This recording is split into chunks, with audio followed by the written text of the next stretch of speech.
Graham, how are you? Yeah. Good, thanks. Reacquainting myself a bit. How are you? I'm really good. I'm really good. We're going to talk about one of my favourite albums of all time. Yeah, one of mine probably. Well, that's good, because it is your album. Yeah. Modern Life is Rubbish. This album, for our age group, for musicians in England, and probably the whole of Europe and most of the world, was really massively influential. And one of those things was, as a guitar player, like, because this is pre the Bends, you know, and we love to talk about Johnny Greenwood, who was obviously, you know, an amazing guitar player who had pedals everywhere. But this was the album that I think it got me started, got all of my friends. We were like, what is this? How do you get these guitar sounds? You know, we were so used to listening to classic blues rock, punk, XTC, and all these amazing bands. So I feel like I don't know where to start because there's so many things to start with. Yeah, well, if you start at the beginning of the album, it's For Tomorrow, and that really wasn't on the album. It wasn't on the album? No. We had to write For Tomorrow so we weren't dropped and destroyed by everybody who knew us, yeah. I've been in bands and labels. They were like, you don't have the hit, so you have to write the hit. I'm half joking. You're 5% joking. Yeah, because, you know, I think with Modern Life is Rubbish, we had come in at that time where a sort of a indie dance skippy thing using a kind of a loop underneath, like There's No Other Way and things like that, and this kind of indie dance thing. But it wasn't particularly our music. But of course, we were new to studios and we were trusting people like Stephen Street to make our songs sound good, you know, not knowing much about studios or anything else, but just knowing our parts. So when it came to the point after that and after the touring and us going into the studios to try and create B-sides, etc., a lot of the things that we recorded just because we were in the studio in Coptic Street, Matrix Studios, down there, a lot of the stuff we created in there was some of the best stuff I think we ever made on our own. A lot of it ended up on this. Oh, so a lot of this was done as Matrix?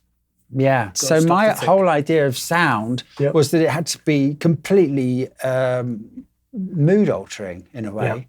Yeah. And when I understood what pedals could do and what a certain reverb unit would do if you just put it on 100% reverb so you couldn't hear the initial hit, and then put a wah-wah like that so it was just on the bass end, and then played it like and you got this like the end of Oily Water or something like that.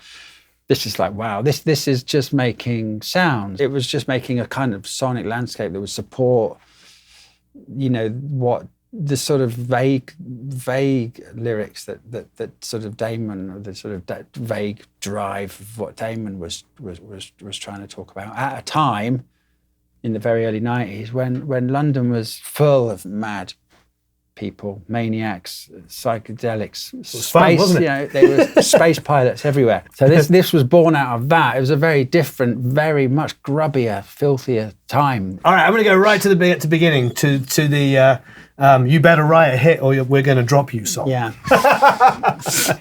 Is that a good way of saying it? Yeah. I mean, it's slightly more taking things a bit more seriously on For Tomorrow, I think, isn't it? The rest is nice, and I love that it's a sort of a naive exploration of our world right there at that point. But we did have to write something a bit more grown up for but see, to the me, chart battle, whatever. But it's so much fun. Like, nah, nah, nah, nah, nah. It's sort of, it's also got a naive kind of like childish character to it. You know? Yeah. Well, it's really sing-alongable. Yeah, definitely. Sing-alongable. And it's very Bowie-ish, isn't it? I mean, not that I really realised at the time, but yeah, it's very Bowie-ish. There's a lot of elements here. It's probably the exploration in the guitar stuff and everything that reminds me of moments of Bowie, especially late 70s, very early 80s Bowie. You know, like anywhere from like Scary Monsters back through the Berlin stuff. Yeah. Because there was lots of, you know, Fripp messing around with pedals and things like that, which is great because you're talking about Crimson earlier, so it's like it's coming from the same place.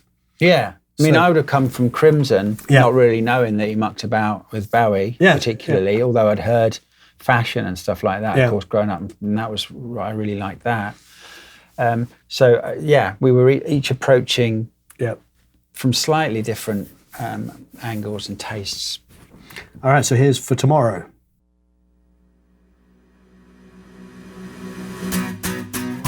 He's a 20th century boy with his hands on the rails, trying not to be sick again and holding on for tomorrow. Landed ice cracks on a seamless line. He's hanging on for dear life, and so we hold each other tightly and hold on for tomorrow. Singing la la la la la la la la la la la la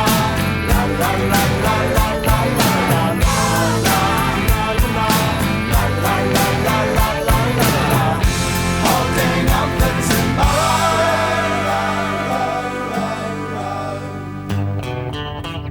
She's a 20th century girl. Mellotron? No, real strings. It's the way it's EQ'd has that kind of narrowness to it. Yeah. I always assumed it was a Mellotron. I wasn't reading my liner notes, was I, people? no, it's the Duke strings. Ah, that's fantastic. Yeah, which we always got in for a bit of. We used to just come up with, or Stephen Street would come up with a little arrangement, or or all of us together would get some of the nice little clashes like that in the string parts, and then the Duke strings would come in. They were a quartet, and then we just double them up. Fantastic. Yeah.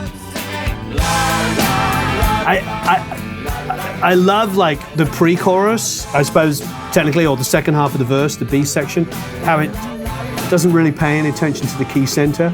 It's like, you know what I mean? It's like there's nothing, as hooky as it is, there's nothing predictable about it. We sort of like assume pop and hook being the same 4 chords, and we need to hammer home the chord progression. Yeah, because this almost sounds like a change of key, but it isn't. Yeah. It's based around this line, Yeah. a guitar line I came up with for this section, and then we got the backing vocalists to do the same. Who were the backing vocals? I can't remember. They were ace. Yeah, amazing.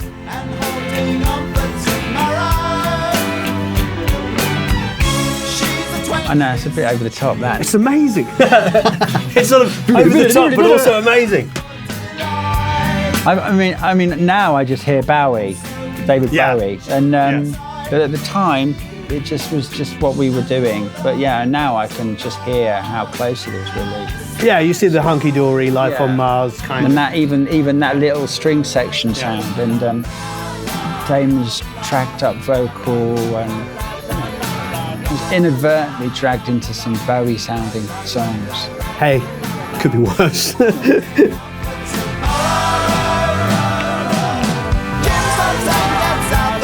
I mean, it's super, super hooky, but it's a great, great song. I have heard this song many, many thousands of times, and I don't get bored of it. Yeah. It's so much to keep my interest. So what was the? Did you finish the record except for this song? And what was the? I think it was this one and Chemical World. Oh, really? So 2 biggies were kind of missing. Which I wouldn't mind, because I loved the album as it was anyway, because it's just right up my street, this record. But we were in big trouble, I didn't really realise, but we were being told this is rubbish, this is not going to do anything. I love that part of the end. It's very Neil Young. What, the guitar part? Yeah, that little part at the end there. I've always heard that. I like stuff that move around.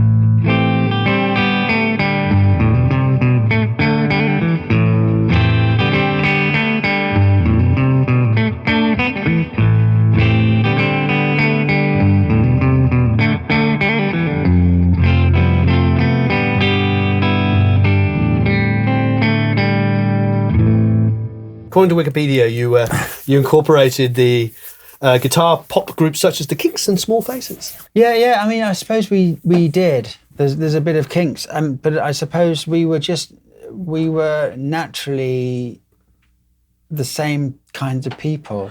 I was about to say, I think it's just comes with being English, in a being way, English and being from that part of the world a little bit, maybe. And I wonder sometimes, and living in America now, and you live here now, obviously, as well. I presume, like myself, you travel back and forward a lot. But there's the obvious British humour that people understand and Americans understand. And there's a little bit of the Python thing, which I've noticed as people have started to adopt, and now more American have that part of humour. But then there's also sort of a sense of humour, which I don't know if it quite makes sense. What I think they're saying is they're listening to a song like For Tomorrow and they're thinking Old Gun Nut Gun Flake by the Small Faces. They're thinking kind of slightly psychedelic, a little bit kind of, just that silliness that is uniquely... Well, it's kind of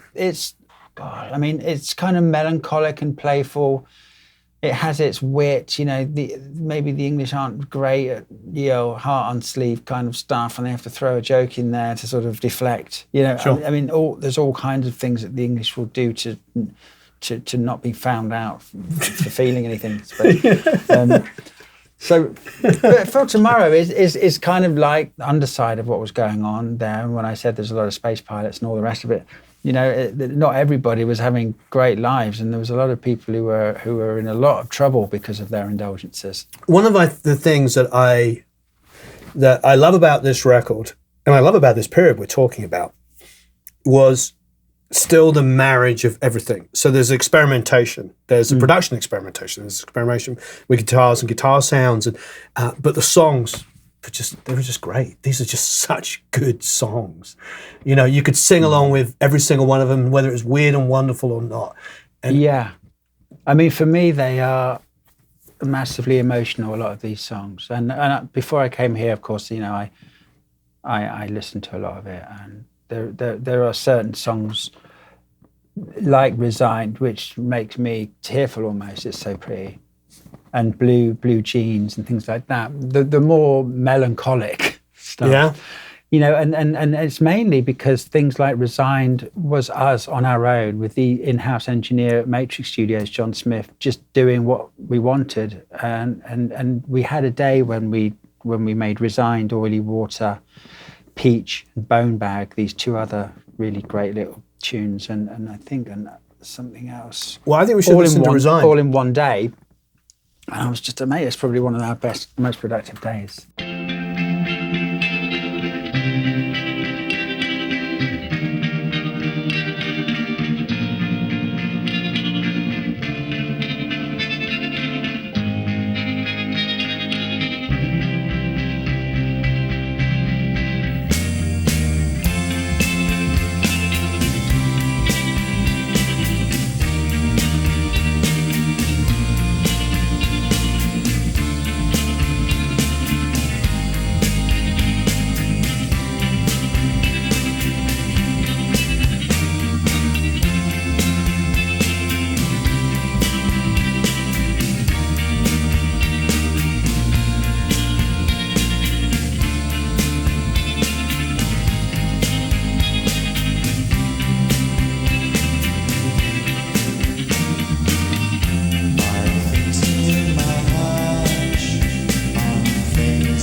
What is it? The melodica. Oh, melodica. Is it you? And that's Damon. He loves the melodica. Yeah. I think he still plays it. And that is that sort of... Yeah. So I was trying to get that sort of Hammond organ, Van de Graaff generator, stroke Robert Fripp. Yeah. Yeah. So what would you use to do it? It was probably just two rats and a flanger, right? And it finishes in a 2 rat and it pedals. ends there. It stops there, which for ages I was wondering, why does the sound of the whole song change at that point? Yeah. And it's because that's when I click the sound off way too late. So anyway, happy accidents. Yeah, so I mean, he's often played the melodica on stuff. I think it's on a couple more songs on this album. And a later song, 1992, it's got a really nice melodica solo on it, which is really quite distorted, which sounds even better. So this is just like 2 verses, and then this goes on for forever and ever. Yeah. Just going round a pretty chord sequence. Commercial break.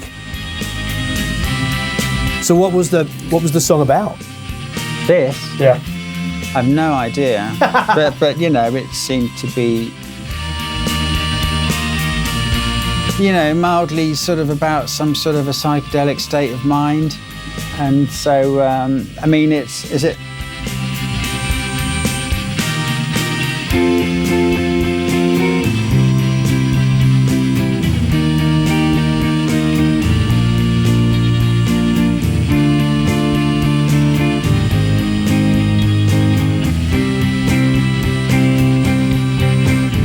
That's going on in there.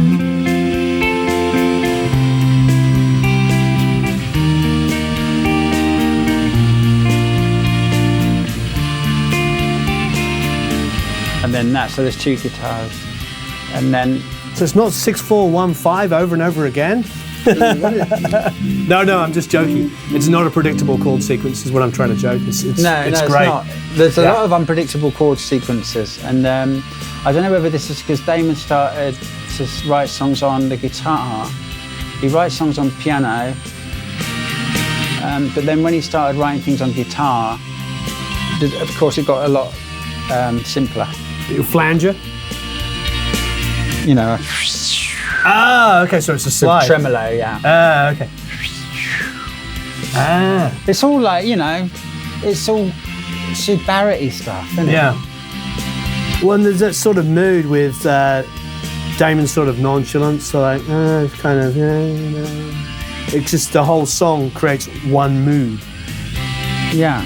I mean, and it's just a big nondescript, not particularly happy mood. But you have fond memories of it, so is it... I do, because I find it so beautiful. I find every element really pretty. It just emotionally for me, it's at a time when I think we were really finding and really excited about what we could actually write. We were actually not recording what we had written before and played at gigs. This was new stuff. And it was exciting for me to be playing this kind of music. Yeah, I don't know whether I can play this.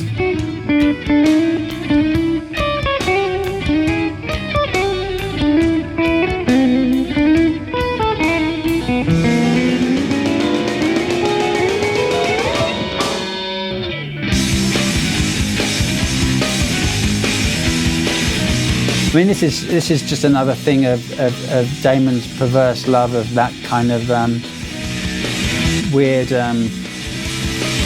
What's the kind of music? Almost like that.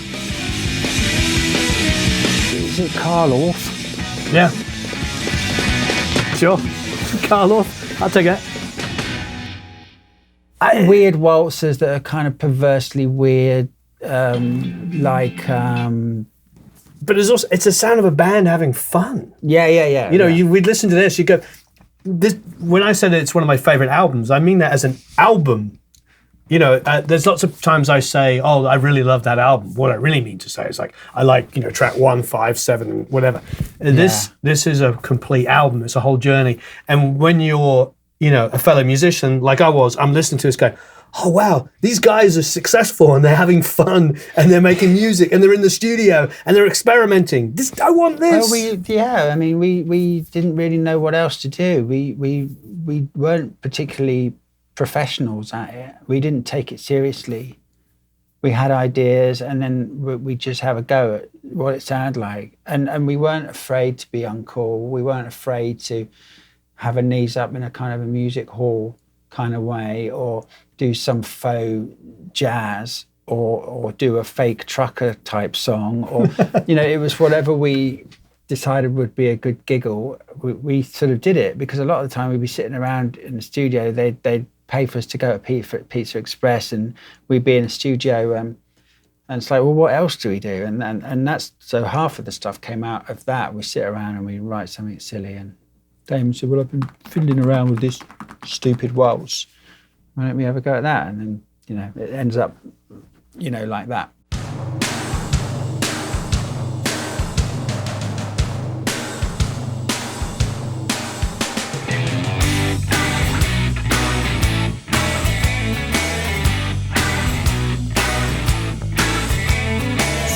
Sunday, here again, tidy attire. You read the colour supplement, the TV guide.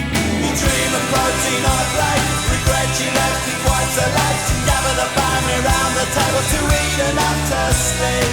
Oh, the Sunday sleep. Sunday, here again, a walk in the park. You meet an old soldier and talk of the past. He fought for us into a war, so the king and he knew his Panama. He sings the song and complains every week, but always falls asleep. For the Sunday sleep. What he knows, what he knows. Sunday.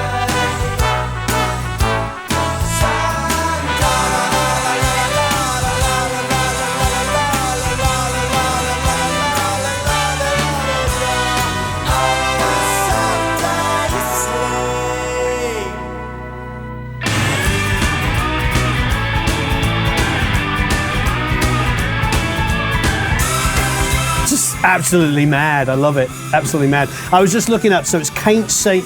John on oboe, cor, anglaise, and saxophone. Villarosi came in. I think there's a three-part cor anglais and oboe section. Oh, yeah, amazing. Oh, and of course we got Quinte St. John because she played on the Fried, the Julian Cope album. Oh, wow. Like that. And there's a lot of, I think, copiness in this album too. Pressure on Julian, of course. Kick Horns, I'm looking them up on this song. Kick Horns, yeah. I think they were always out with the U. Kick Horns, I might be wrong. Simon C. Clarke, Tim Saunders, and Roddy Lorimer. Yeah, their resume looks insane. Yeah, I mean, we've gone through two of the quote-unquote singles, the hits. I mean, the thing is, I must say, is like there's nothing regular about either of those songs. I mean, Sunday doesn't have a chorus. The whole song is a chorus. It's right from the top. It doesn't really have one, yeah. But it is. It's the whole song is hooky. It's a knees up. It's supposed to be just like good old.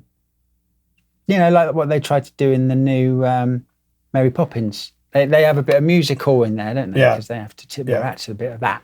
Tip their hat to a bit of that. And there's all like, right. How's your father and mine, how you go, and all that, isn't it? Right.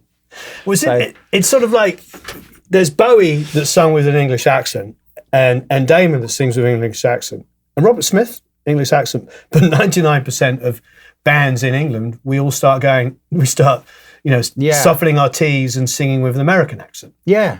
Well, the Beatles did it. Yeah. And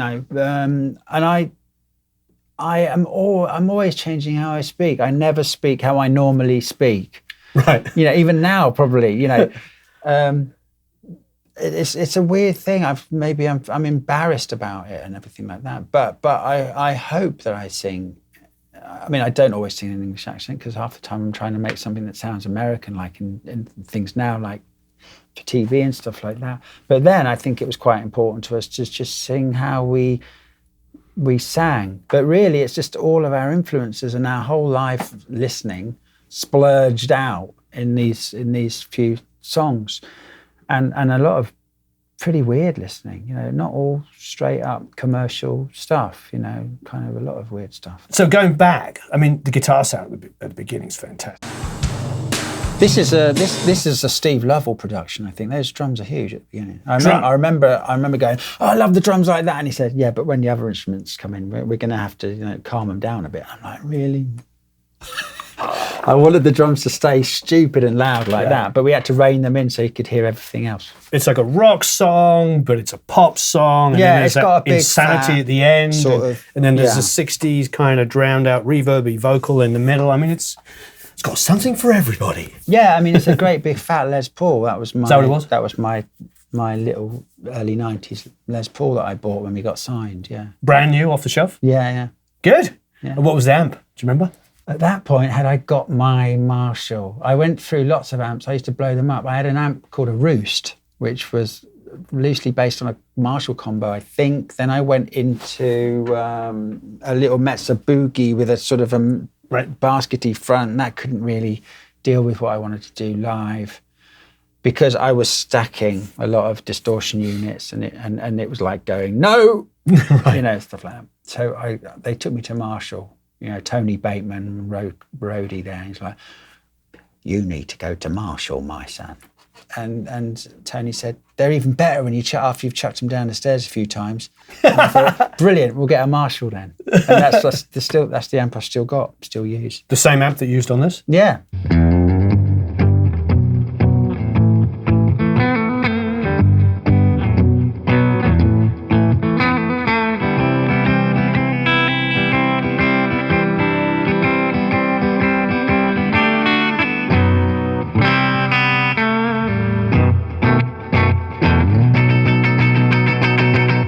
The mixing I always found very stressful because I used to have to sort of try and find so many different ways of asking for the guitar to be turned up.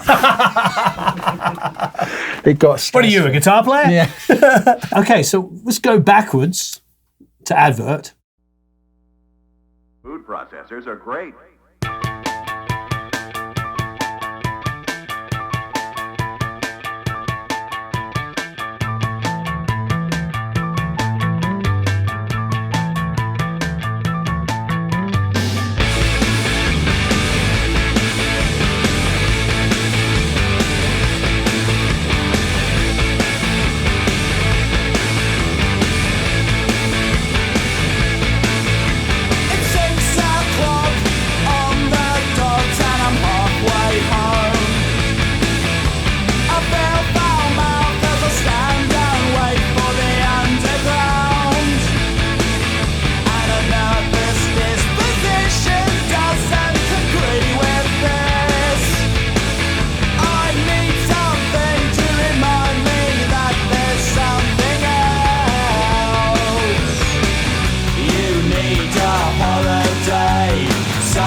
It's like I don't know how to explain it because this is I sort of hear the Kinks in it because I hear just kind of like it's riffy and it's like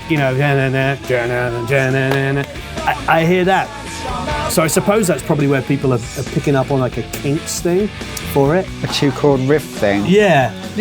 But if I was to think of anything, it sort of reminds me more like the Mekons or something like that. Yeah. It's more punk rock than anything else. Yeah. But also the, Wire. Yeah, People Wire. like that, we were into Wire. Yeah, that makes a lot of sense.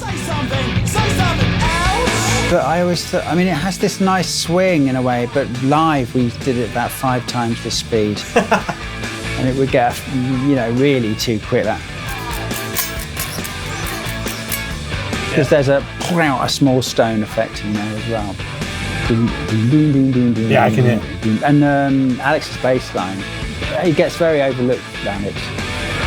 Boom, boom, boom, boom, boom, boom, boom, boom, boom, boom, boom, boom, boom, boom, boom, boom. You know, his bass lines are absolutely great. This is great.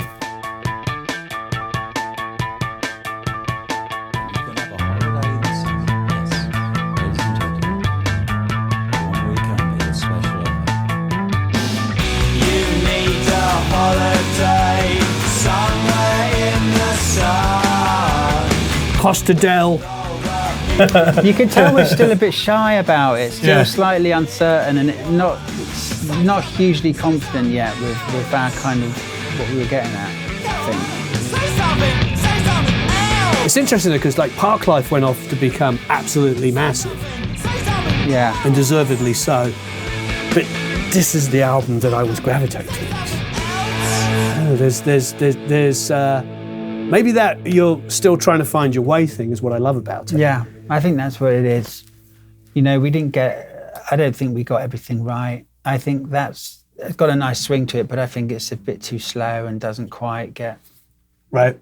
It doesn't quite go mental enough. Did you think about it before For Tomorrow and Sunday Sunday? Was this a song? Oh, sorry, Chemical World. Was this a song that was considered to be a single? Maybe. I mean, I always loved it. Maybe I don't know whether this was really too early for that. Yeah. I mean, for something that was quite so distorted and yeah, true. It might have been a bit too early. All right, Colin Zeal.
I know you're talking about Alex. I mean, the bass lines on this are fantastic. Yeah. Was he a Killing Joke fan? No. Weird. Duran. Oh yeah, that makes sense. Joy Division. Yeah. You know, he came from. He wasn't anything particularly. You know, he liked bass players. You know, John Taylor and he loved New Order, stuff like that. So that makes sense. Yeah, I mean the melody work that Peter Hook has is just unbelievable. Joy Division, New Order. Yeah. The thing is, he's a funny one, Alex, because he loved great pop music. You know, he loved ABBA. Right. Sorry, ABBA's one of his favourite. He likes. I can understand that. Songs. I mean, with our age group being a little kid, I mean, it was like that was my first discovery of girls. I remember like ABBA. Yeah, I remember being like girls. You know, like looking. You know what I mean? Watching Top of the Pops, and they had I mean, through the 70s, probably right up to the early 80s, I think they had like a #1 every week. It felt like in the UK, it was like huge. Yeah, my sister liked a lot of. I mean, I knew what I didn't like. I think really in the 70s a bit more than what I did like. I was a bit too young to know what I did like. That came later, but I didn't like the Carpenters, Leo Sayer, and ABBA. But I caught up with that later. Yeah, I was about to say, now you probably do. Yeah. So it's like, I remember, what was the Leo Sayer record? My mum sent it to me after my dad died. Is it in Flying Through the Air with a cloudy sky behind him? Yeah, it's got white flares on it. It's the one that has, baby, though I live this lonely life, they're all laughing at me now. The show must go on. Yeah. Yeah. It's such a good song, and it's like so well written, and it has like a like his banjo on it, or It's pretty crazy. yeah. And it's weird though because it's so kitsch and you just don't realise it. It is mega kitsch. Yeah, but then that becomes But you know, So Colin Zeal, what do you remember of that song? I was so used to our live versions of it. Yeah. Yeah. So listening to something like listening to something like Colin Zeal, which we played a lot. I was like, oh my God. Oh, you did? yeah, we played it a lot. Which I don't know what I did, but I could never play it.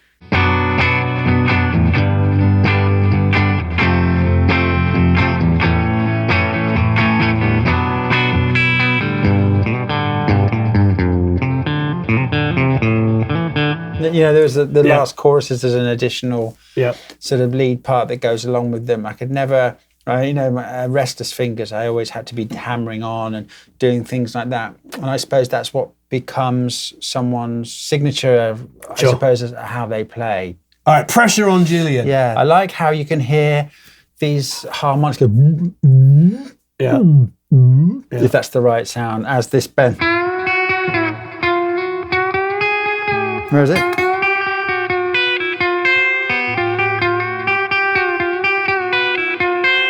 But because of all the distortion, you hear this kind of noises in the background. Something to listen out for.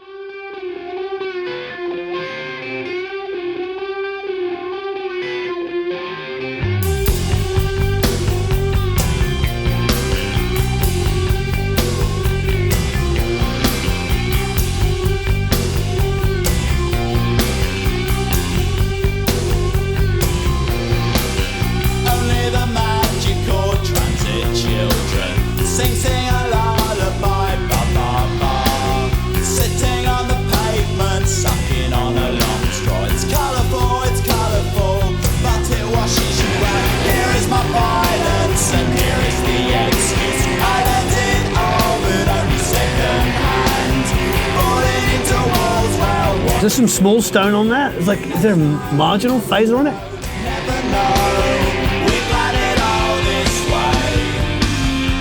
And then the stereo of the guitars at the front, they seem to be treated really differently. Is it two totally different guitars and amps, or what was changed? The riff? Yeah. This bit.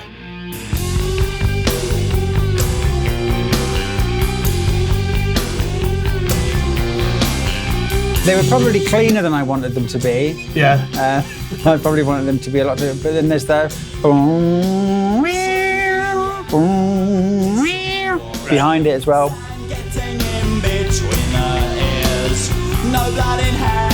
There's all kinds of stuff on this where I just couldn't really do. There's a great big tongue at there's a great big chord at the end of the instrumental section where it gets faster and just ends in a great big bang, where it sort of goes. And I wanted it. I said, can we get a kind of a weird? Can we do something on here? And it was one of these desks, and he sort of went on one of the EQs, and I said, yeah, that's it. And I always like doing this bit live because it was kind of felt so sexy to me, that part. And there's Alex, and then there's it's kind of I mean, to me there's so many strange fantasy stories and books all mixed up with this song that it's kind of crazy. Guessing not cut to a click. No.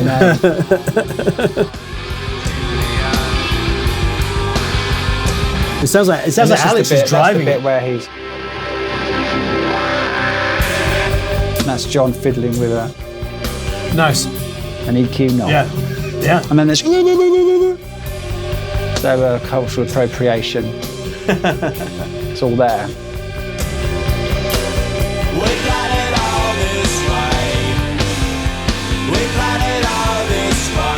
This was one of my favourites to play live because it was just, it had everything to me. And then there's the drill at the end, which I nearly get to the note.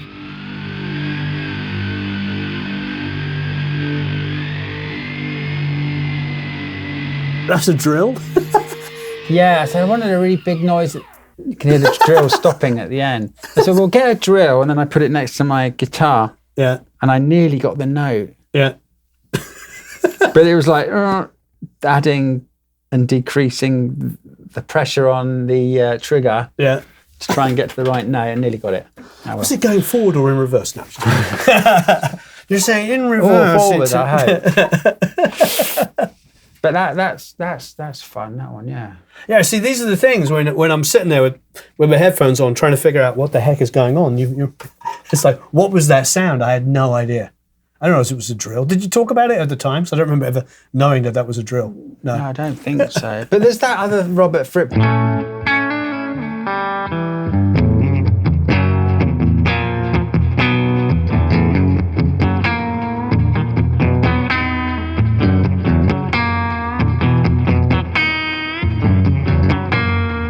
No, he's kind of weird. Yeah. I could never just make it easy for myself. So I had to do things complicated. And then Alex just doing boom, boom, boom. What's good about Alex is that he'll get a groove, but then he still can't help fidget. And he'll do boom, boom, boom, boom, boom. And then sometimes you'll do something and you're like, that is great, you know, and that's what he does. He doesn't just stick to a part. He'll fidget and he'll try things out. And then, so his bass lines are always really beautifully varied. I always felt with the bass line on that as well, is that he didn't do that predictable hammer on, oh, do, do, oh, da, da. He does da, do, da, da, da, do, da, da, da, do. You know what I mean? Yeah. Rather than, if I pick up a bass, I've probably played, I'm sure we all have that oh, da, da, oh, da, da. It's like, it's more, I don't know how to explain it. It's like, it still rolls along, but it's more regimented. It's more like... Yeah. Yeah. And he's probably just we were very contrary to each other, Alex and I. Right. He would probably go, oh, Graham's doing that, I'm going to do something opposite to annoy him. And I'd be so opposite. You know, Girls and Boys came out of that. He was being John Taylor and I was just trying to be in Wire or something and be absolutely robotic almost. So, yeah, that's kind of how these things happen. Star-shaped.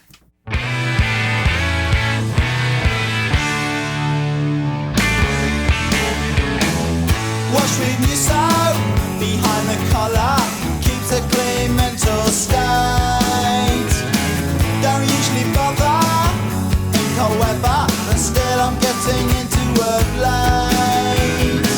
And I don't need the practice, I've been making plans.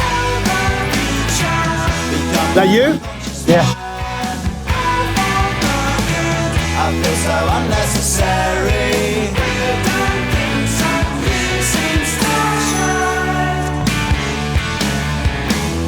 Have a couple at the weekend, keeps up camaraderie.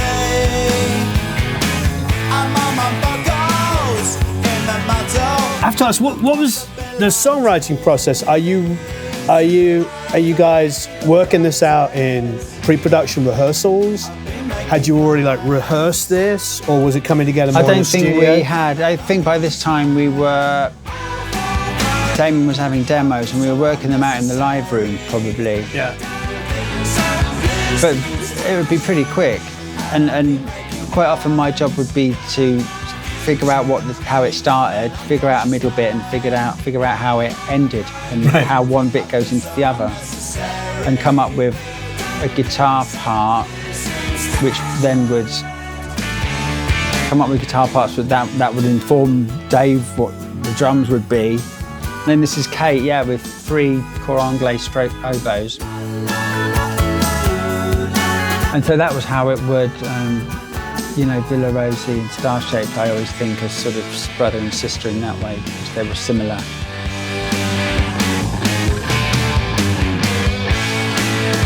And that's so rock, that junk junk. Yeah. It sounds so weirdly rock. Yeah.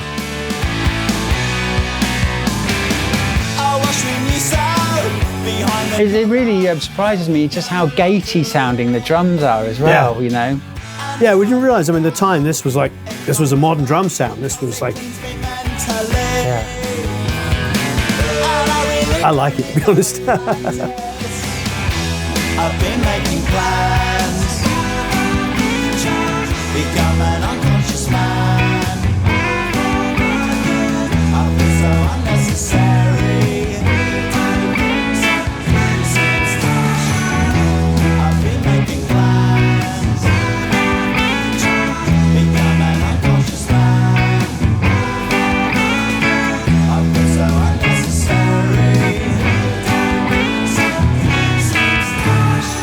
could never hit that chord. Yeah, are those Damon's chords? There's some twisted mind going on there. I like it. Oh no, that's just me making it more difficult.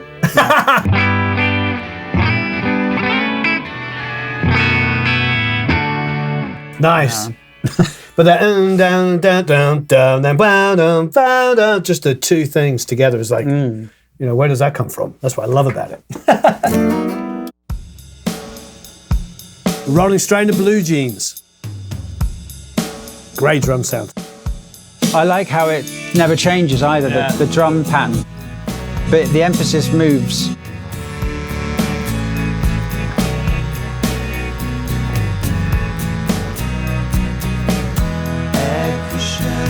Is that back to melodica or is this accordion? That's guitar. Oh no, that. Yeah, the boing. Oh, it's probably melodica.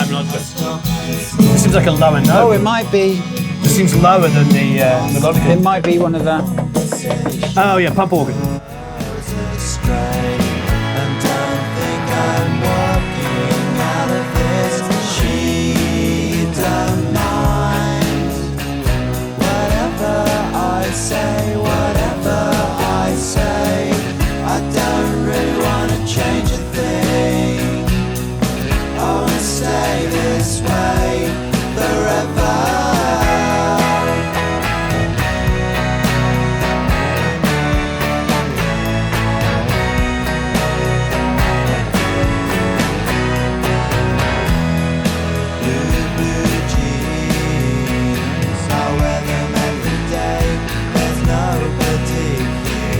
I like the single line parts, and then it keeps the chorus part uncrowded, to play it with the single line rather than doing it with full chords. Yeah.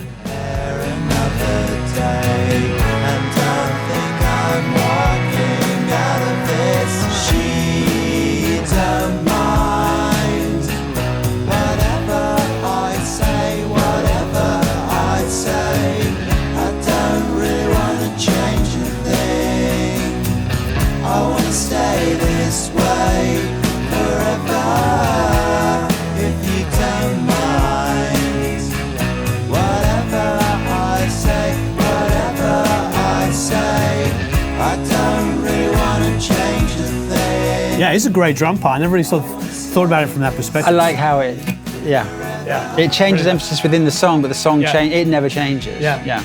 Really smart.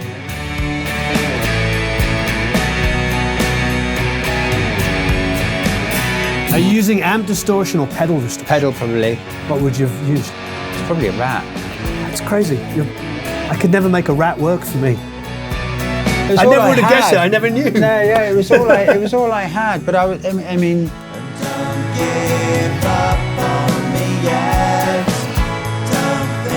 It was probably a Rat.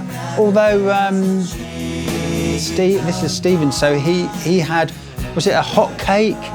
Which was a lot more creamier, sort of bluesier sort of tone, I think. But I think that was probably just a Rat.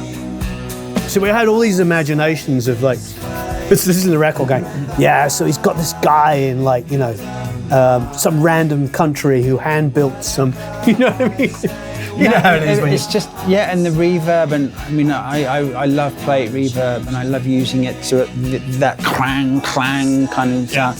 And this volume pedal, I mean, that was it took me a couple of takes to get that right. Because all the way through.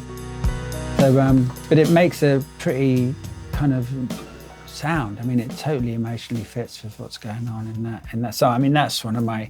I mean, Damon has written. I mean, on the first record, there was a song called "Birthday."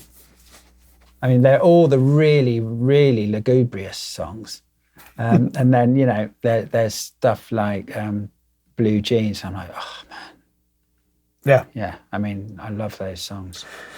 But this song, which is coming up, Chemical World, this was for a guitar player. This was like, we were just talking about it off camera, so I have a little bit of priming. I knew it was a flanger, but I always thought it was some exotic kind of thing that you had found in some junk shop while on tour in Ceylon or something. You know what I mean? You always have these, you always have these sort of ideas of like, how do you get that sound?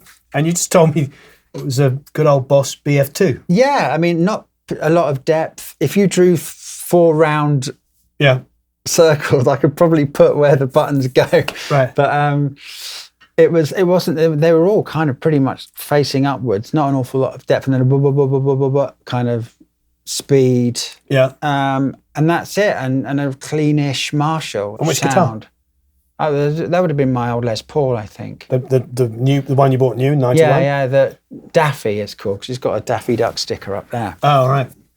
Still have it? I think I've taken him off now. Oh, you still have the guitar? I still have the guitar, yeah. That's great. Oh, it's got that poor thing, yeah. It's had many neck breaks. It's got about 4 different holes.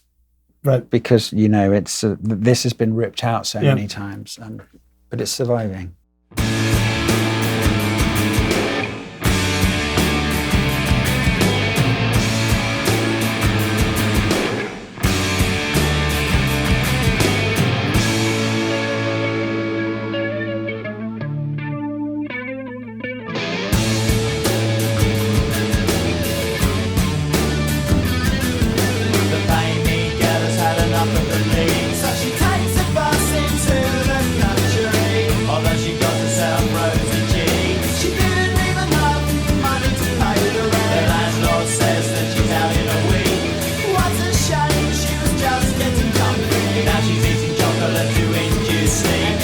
So I had a day job at the time, and it was working in a printers.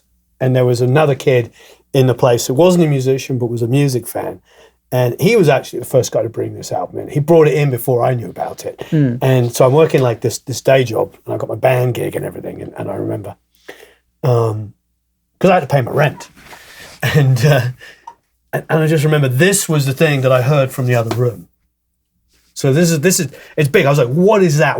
How do you do that to music? And it's just like to think it's a BF2, a Boss BF2 with a Marshall and a Les Paul. Although that was kind of a big deal. Marshall. And then I think there may be 2, and that other one comes in. It might be having the same effect. I'm not sure. It's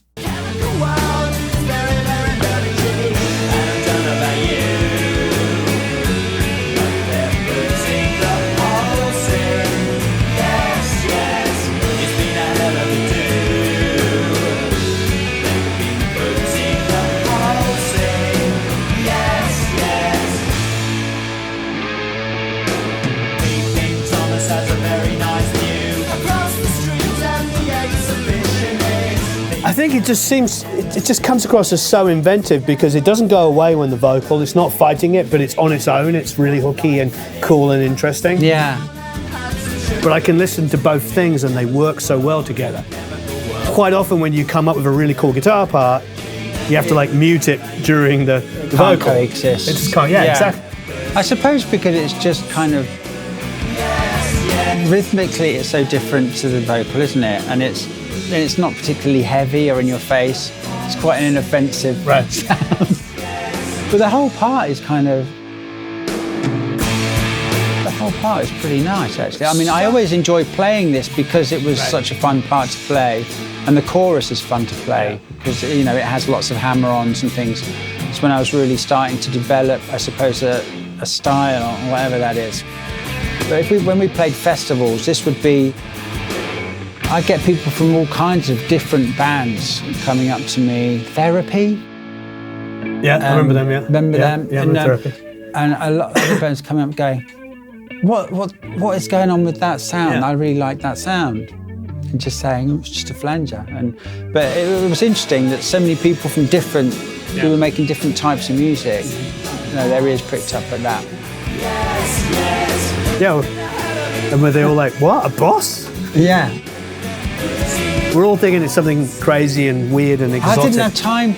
Yeah, I really didn't have time to be searching out. Like now, there wasn't an awful lot other than Boss. Yeah. Then really for taking out live, and if something goes wrong, you can go up the street and buy one and stuff like that. So Boss was it. Boss and Rats. The Rats. Yeah, I never would have guessed the Rat. I have a Rat in there. I never use it now. That's all I have. This is all Rat. But that blend of the acoustic guitars playing the chords really helps. It stops it from It stops it from like being metal or something. That's the wrong way of describing it. Well, I didn't know that Rats were really a kind of a thing that were a middly thing for lead playing. I didn't know that. It just was a distortion pedal. And I realised that for 30 years I've been using a Rat totally wrong. You know, not for lead, not to poke through with a lead solo, but just as a general purpose distortion. No, but you are using it right because you're playing chordal stuff with like these hammer-on parts and stuff. I guess that's what I do. It pokes its nose out. But I got that from Pete Townsend and I suppose Paul Weller and people like that were rhythm and lead players at the same time.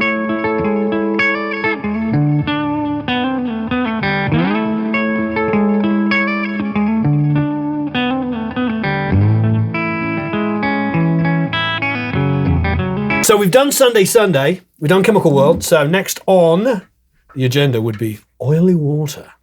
Oh, yeah, good.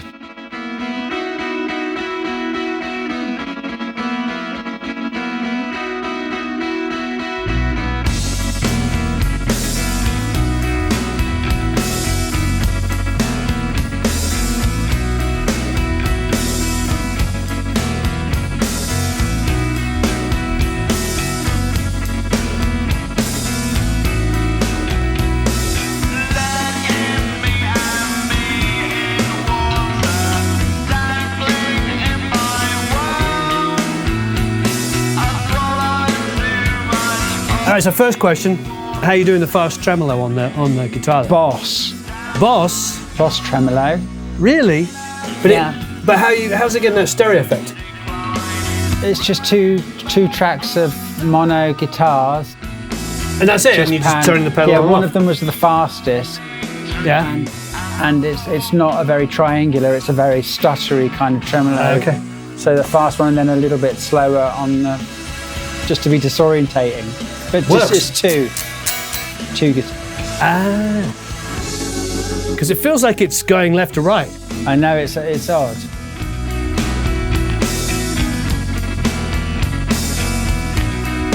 And then when the distorted guitar's coming in on the choruses, are you using the pedal to drive the amp or are you just turning the amp up?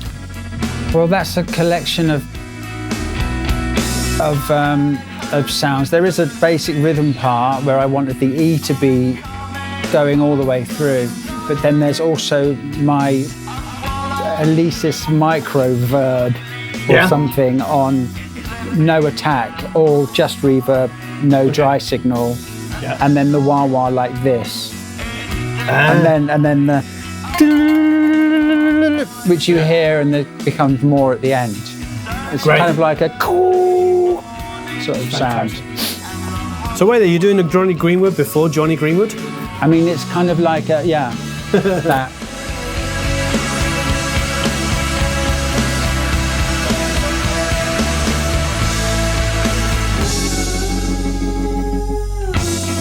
And this is just kind of like brass stabs. Nice. Just dead easy. Yeah. Sounds fantastic, though.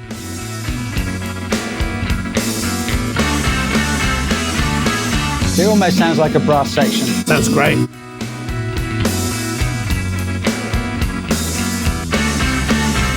I never knew that was a Boss pedal. Again, I'm thinking there's some kind of crazy stereo rack effect going on it. Well, I loved tremolo pedals because it was the 60s to me. Yeah. So when I got a tremolo pedal, Boss tremolo pedal? I used it a lot. Yeah, Boss.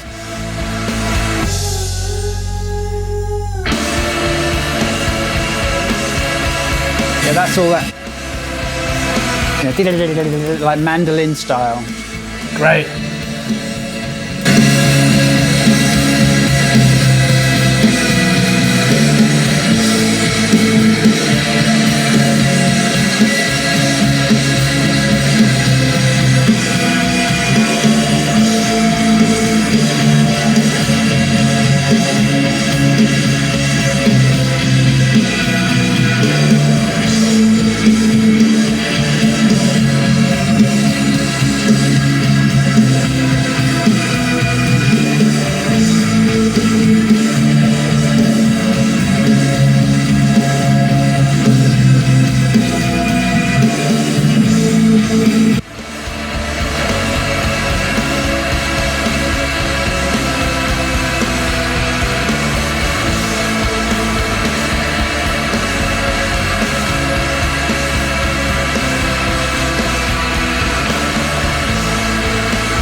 You get the idea.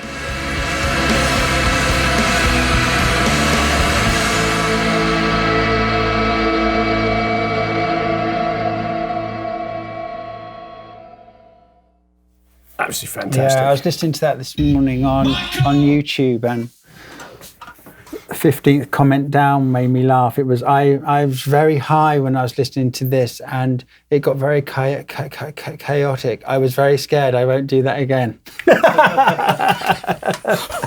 And I was really happy because that was my intention, I suppose. But that's another thing of just Dave doing two odd pushes and Alex, I think, just making a superb bass line. It's great. Which starts low register and then goes higher in the verse. And is there any blur potential happening? Blur potential? Oh, you never know. I mean, it's always just around the corner. If we're all feeling like it, we'll get together, definitely, if there's a gap. Wonderful. The last tour was fantastic. I had a blast. Yeah, I mean, I love touring with them because it's always great organisation. Yeah. It's always get fed well, and you're with people that you've known and loved for many years. So beautiful. It's great. All right, next up, Miss America. Michael!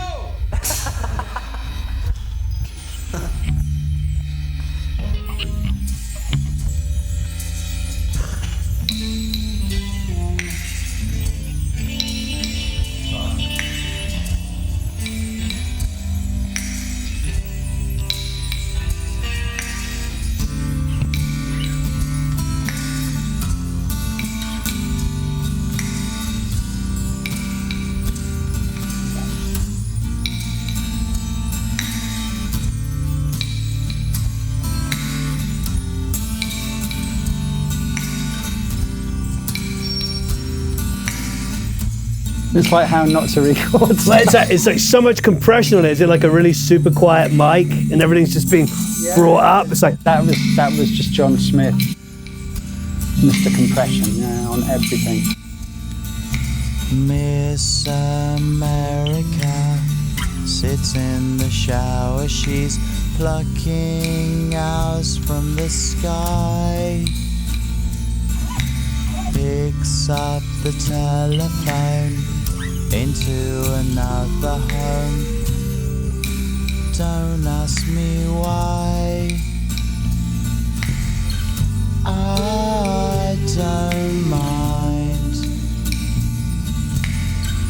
I don't mind. Is this you? At all. Probably. I love only you.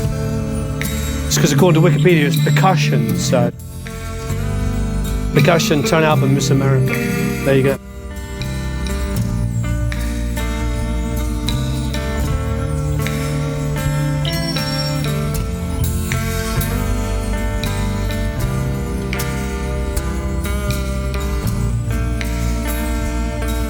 She's a well-wisher and she wishes you well. Wish away, wish away. She no jelly bean, she a Jemima, ho-ho. Wish away, wish away. I don't mind. I don't mind at all. I love only you.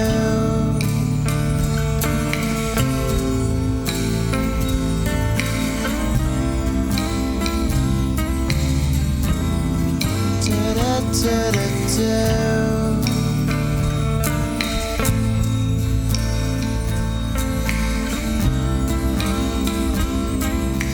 Is it a 12-string acoustic? It has a sort of a. I didn't think it wasn't there at the beginning, but there, I was like, is there another element to it?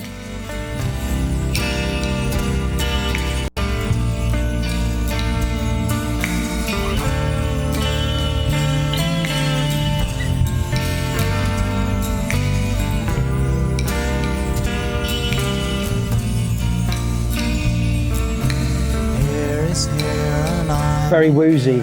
Yeah. But we were going for it just slowly tremolo arming the guitar. Yeah. But this was recorded, this was just a one-off thing. But the best thing for me that came out of this was this alternative tuning that Damon just came up with. What was the tune? Which you can't do the song without it.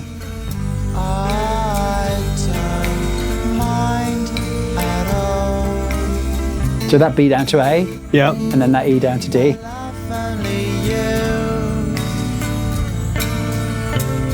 And then it worked.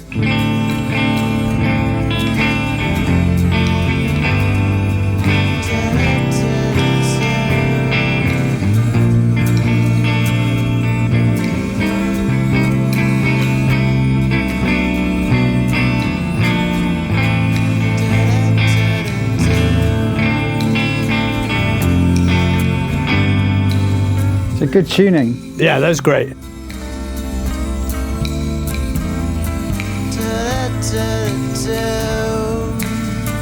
It gets more woozy.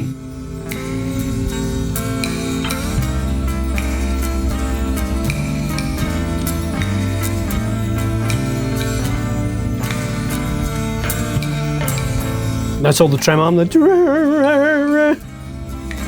It gets very out of sync towards the end. Yeah, but again, it's going back to that thing about it being band. It's like songs like that, they're just like, it's a band.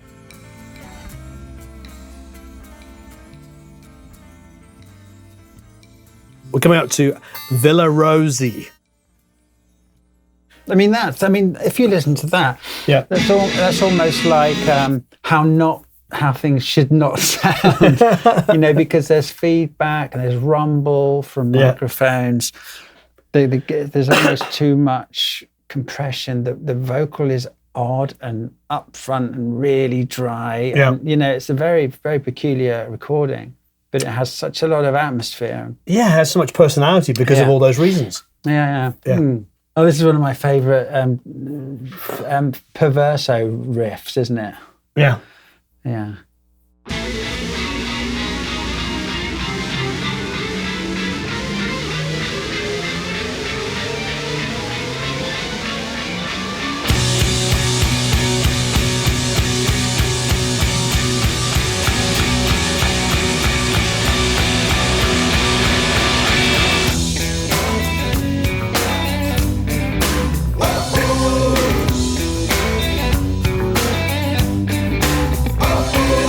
Practice doesn't make perfect when you're interbreeding. Speaking dribble, can it get confused with heavy breathing?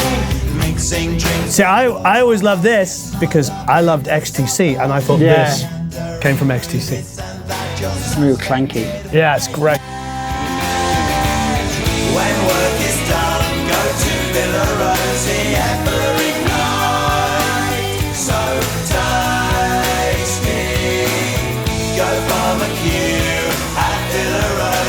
so all your guitar parts are complementing the vocal. Yeah. There's not like this idea of just going dan dan dan dan dan, like just playing straight eighth note chords. You're like dan dan dan ba da dum ba, go ba ba ba. You're picking up all of the vocal rhythms. Across the fine line, but wearing boots can prevent the leeches in the long grass.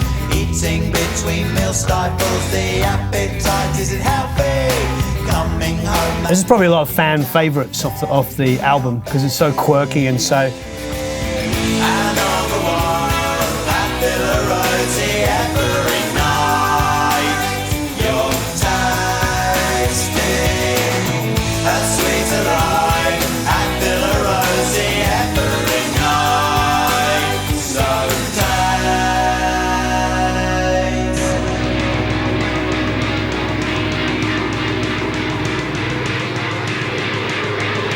So how are you doing this?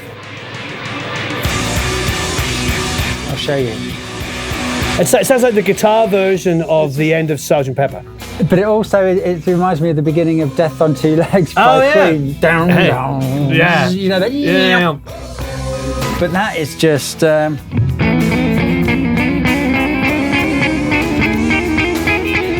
with a small stone and some echo.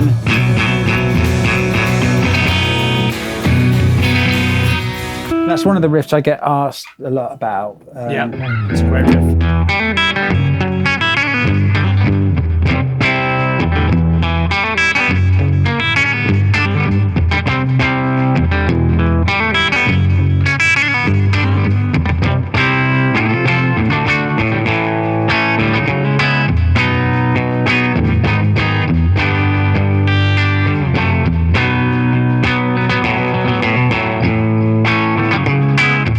Yeah. I love that riff. It's a twisted mind that came up with that. It's just mega awkward, isn't it? It's just wanting to be contrary in every way. Yeah, well, it works. I mean, continue to be contrary. And actually, this is the first song where I used Nashville guitar to create. Is it called that? The high-strung guitar, yeah. The high-strung to do a Good 12 Nashville string. Yeah. Nice. Yeah, so that was a little trick. And this was a Steve Lovell production, I think. Great. I just thought this was a great sounding, It's a great clanky old track. And, Yeah. and a lot of, I think he had a small stone, one of those small stone. Yeah. What are they? Tetraharmonics. Yeah, Phaser. So I love phases. Yeah. So there's a lot of kind of strange stuff on that, and a little bit of down, shot by both sides, slide guitar solo. Yeah. But interesting. I mean, really weirdly, comically dark subject matter, and but it's all very cute too. Cutely dark subject matter. Fantastic. All right, coping.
What's this? A good synth sound, isn't it?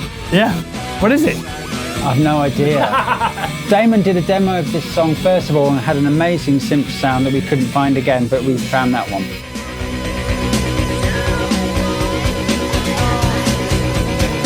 But I like that, again, the acoustic guitar doubling up the electrics, so it doesn't just have like a one-dimensional kind of rock sound.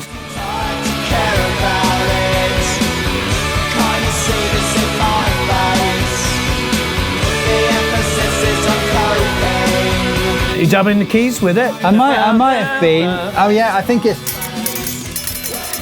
Yeah. I think it's just that. Yeah. Yeah, but there's a synth going along it. So this is weirdly, when you mentioned XTC, this is one of the songs that we approached this album first with Andy Partridge. Oh, I forgot about that. Yeah. So there are versions of this song, Sunday, which is very different, which sounds like it starts in a parlour on a piano. A few songs that we did with Andy. Are those versions are available? They're available on that big box set full of all kinds of. I raided my old Clark shoebox full of cassettes. Yeah. which I'd saved from I had some of our first rehearsals, and when we first wrote She's So High, you know, I was taping it. Yeah. And all of that stuff, So is the Annie Partridge version off the cassette?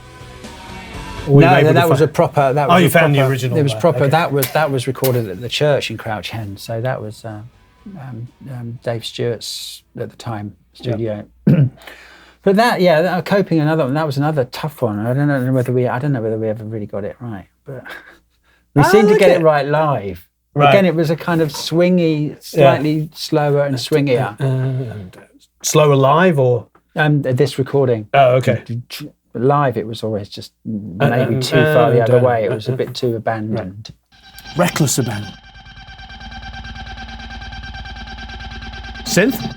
That's feedback through a tremolo pedal. Really? Yeah. I want to hear it again now. I think I just put my guitar in front of an amp for the whole song. That's great. Just leaning up against and just loud. Dimed, as they say.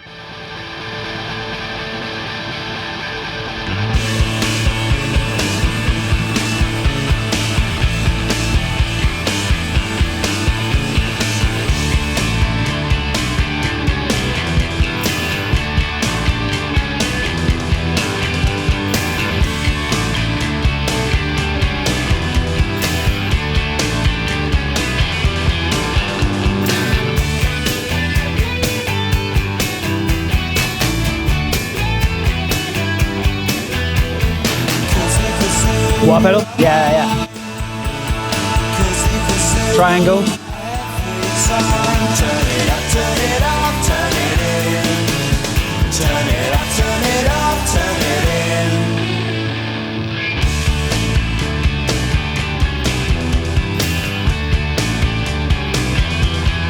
Triangle, you are the percussion credit? Yeah, I remember.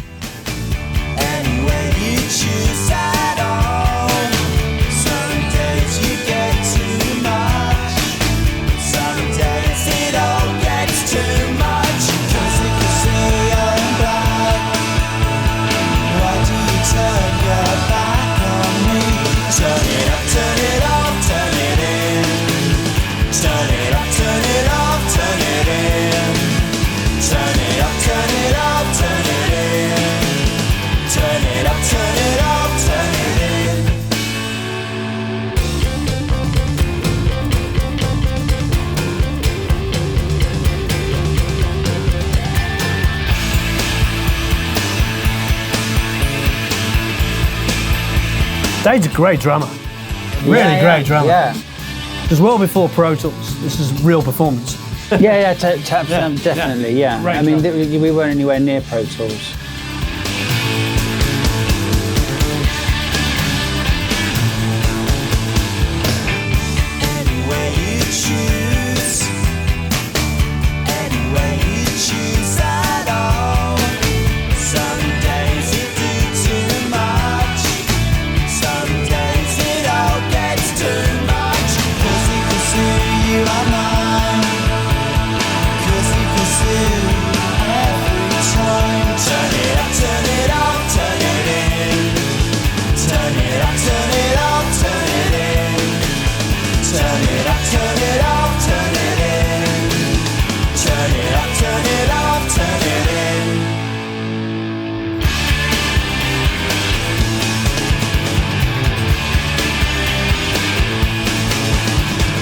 Yeah.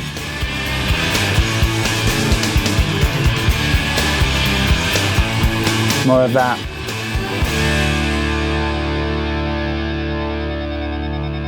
Still a little bit of My Bloody Valentine obsession in the guitars. That's never a bad thing.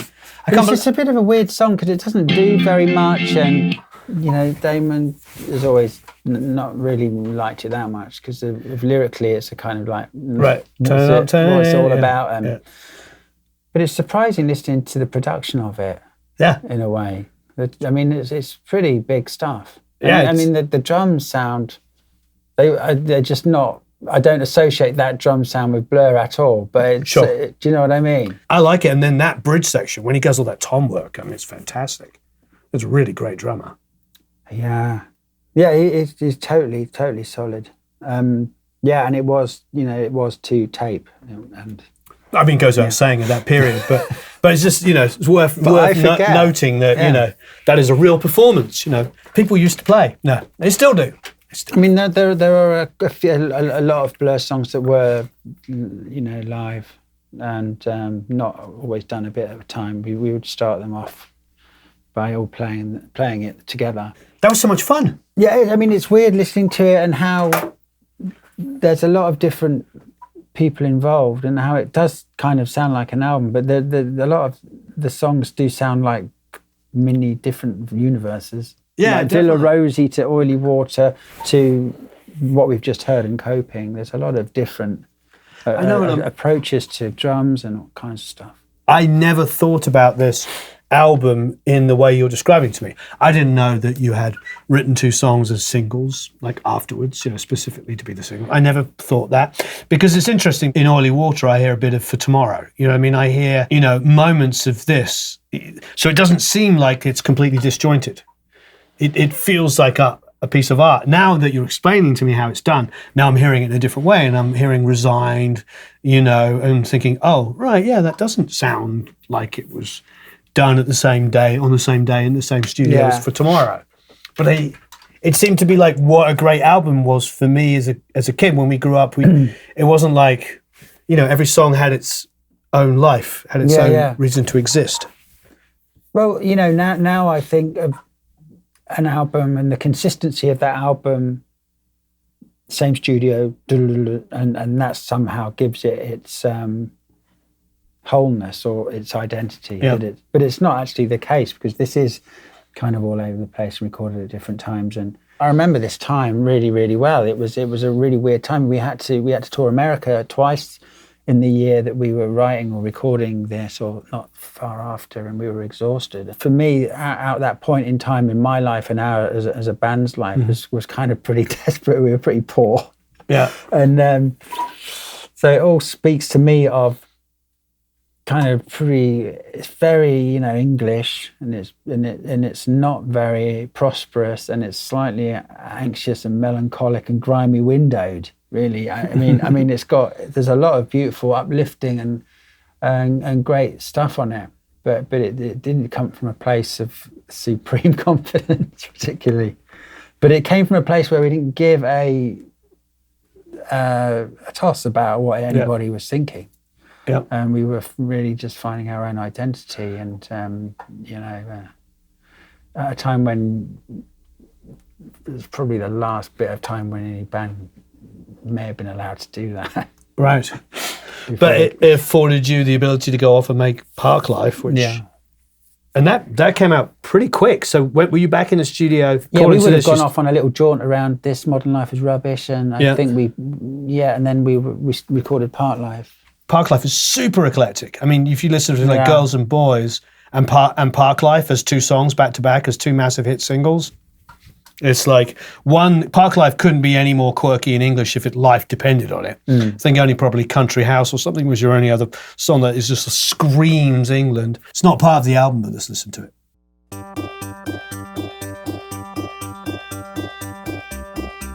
How'd that frog get in there?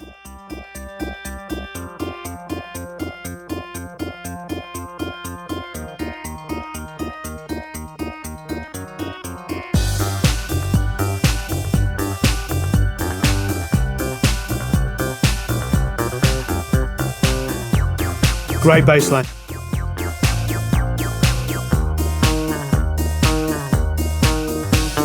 Streets like a jungle, so call the police. Following the herd down to Greece. On holiday, love in the 90s. It's paranoid. Yeah. It's genius, though.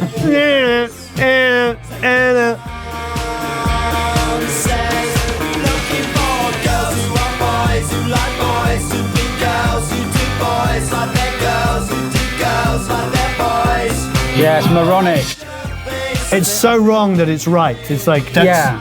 There's a thing where if something has to be subject matter warrants it. yeah. Whether it's going to be annoying to listen to, you do it. If it's going to be moronic and annoying, you do it anyway. That's why it's... But I never heard it was wrong. It's just repeating, but in a slightly Yeah. dissonant, awkward way, and you know. Which is like that. It's a sort of Weezer before Weezer. You know what I mean? Because it's that kind of. Yeah, there's this and Jubilee and all songs on here that are dealing with teenagers that are just layabouts and need a clip round the ear roll. As we used to get, I don't know whether you did, but every now and then. Clip round the ear roll.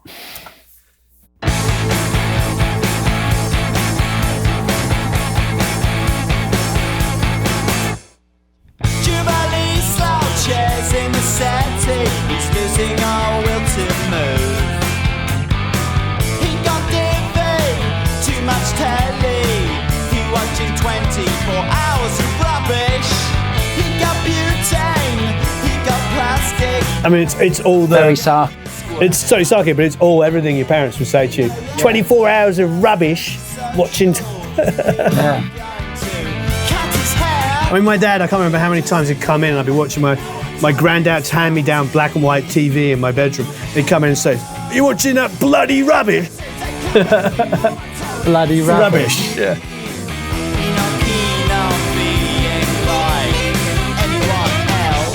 Funny, isn't it? I think that's me on the sax. Is you on sax? I think so, yeah. Billy Banker thinks his songs are slow. Hates her slow. Should get out more. Stop scamming. He really should. I know, I think we should come back and do the whole of this album.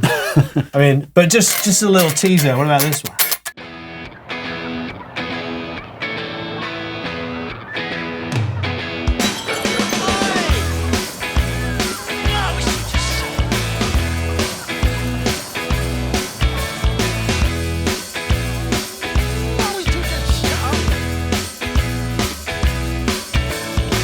Confidence is a preference for the habitual voyeur of what is known as.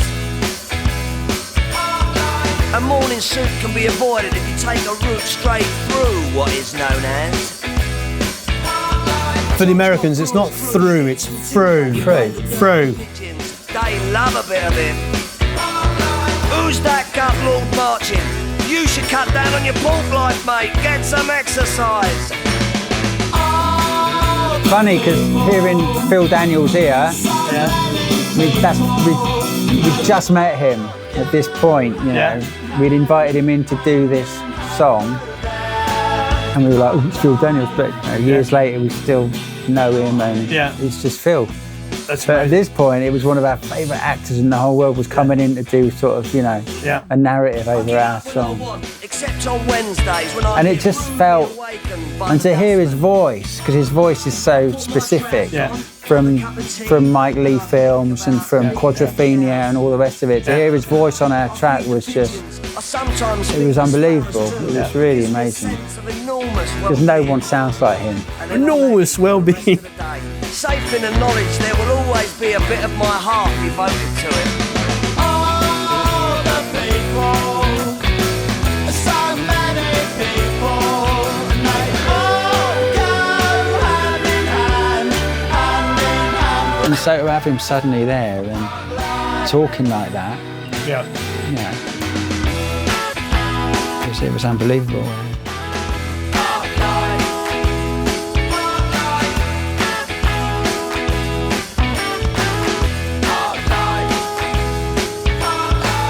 Got nothing to do with your four-sprung dirge technique, you know. And it's not. Do you hear the little German national anthem as well? It's very naughty.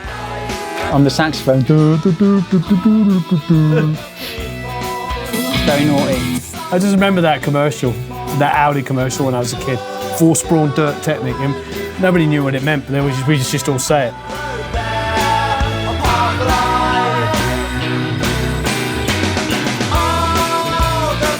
That's a great line.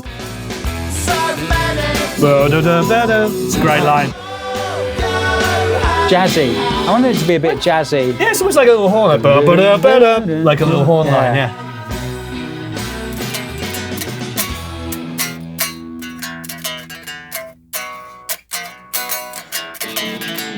All right, so we're going to have to come back and do a full Parklife breakdown. It's been a lot of fun. Yeah, it's been excellent. Thank you ever so much. Thanks for making me listen to it all again. It's good to every now and then. But it is odd because, you suddenly get in tune with the person you were at some points in your life. And that's good and bad. You must have been 23. Yeah, something like that. Yeah. Yeah. I do my math properly. About Knowing when you were 23. born. Yeah, 23 years old. I mean, and you'd done your first album was actually like over 2 years before, wasn't it? So you'd have been 20, 21 on the first album. I played the marquee supporting 5:30. Yeah. Remember 5:30? On my 21st birthday. And my parents came up for that and took me out for a nice Chinese meal after. Yeah. That's amazing. In just near the marquee. I was like, it's my 21st birthday and I'm playing the marquee. It was pretty cool. You must probably just been like, that's it, I've made it. Yeah, I didn't care. Yeah. It was a really nice night. Thanks ever so much. Excellent. Nice one, Warren. Always a pleasure. Lovely. And we should come back and do Parklife. And I want to go to for those watching now, got to the end, go to your rather modest little home setup where you do some incredible music for lots of rather successful TV shows. See how little you need. Yep. I agree. I think it's marvellous. So please leave a bunch of comments and questions below. Have a marvellous time recording and mixing, and we'll see you all again very, very soon.